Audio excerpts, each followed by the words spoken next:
trotes de boiada do meu tempo de peão, conservo o velho gibão e toda a traia guardada no repique de um berrante.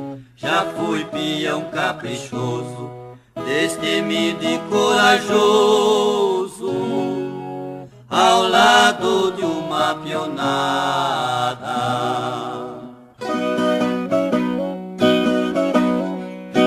Meu arreio pantaneiro, com meu laço e o chinchão, em cima do meu mulão, pegava boi na emboscada, no recantos perigoso, atento como vigia, quantas vezes também seguia na culadra da boiada.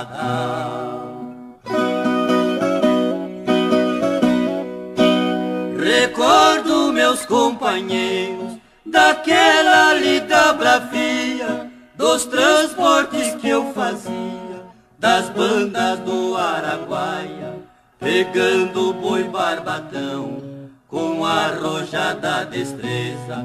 Já fiz mais de 1000 proezas no lombo da mula baia.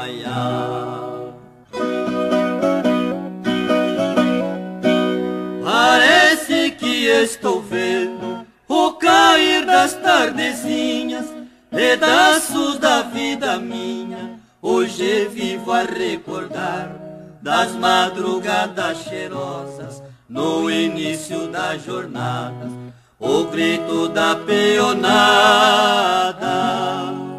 e um berrante a repicar.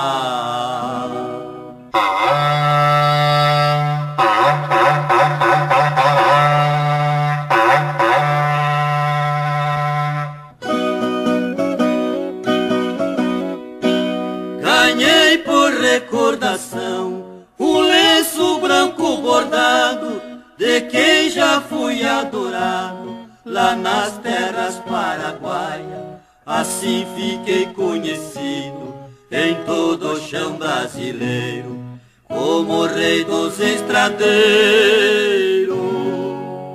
o peão da mula baia.